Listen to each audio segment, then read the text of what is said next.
राजनीतिक दलहरूले महत्त्वपूर्ण प्राय सबै राजनीतिक दलहरूले निर्वाचन आयोगमा दर्ता भइसकेका छन्। तपाईले अघि कुरा उठाउनु भएको राजनीतिक दलले पनि निर्वाचन आयोगमा आज मात्रै दल दर्ता र नवीकरण अगाडि बढाइसकेको छ। अरु राजनीतिक दलले पनि दल दर्ता अगाडि बढाइसकेका छन्।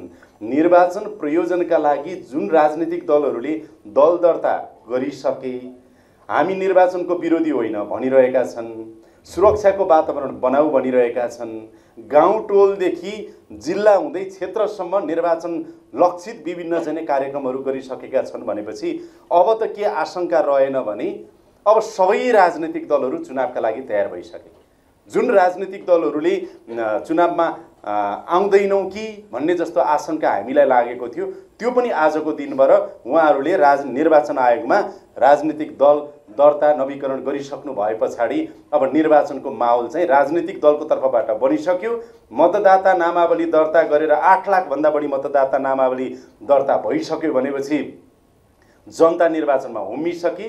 सुरक्षा निकाय पुरा तम तयारी, सुरक्षा योजना तयार भइसकेको छ। यहाँहरूलाई जानकारी गरौँ, निर्वाचनको प्रयोजनका लागि सुरक्षा योजना तयार गरेर सुरक्षा निकायले तत्त निकायमा चाहिँ नि त्यो योजना चाहिँ पठाइसकेको छ र कार्यान्वयन हुने अवस्था छ। अब त हामी चुनावको एक हिसाबले माहौल थप अगाडि बढाउनतिर अब यहाँहरूको पनि भूमिका रहन्छ र अब चुनावको चाहिँ नि वातावरण झन प्रगाढ र चाहिँ थप स्पष्ट बन्दै गइसकेको कुरा म तपाईलाई निवेदन गर्छु।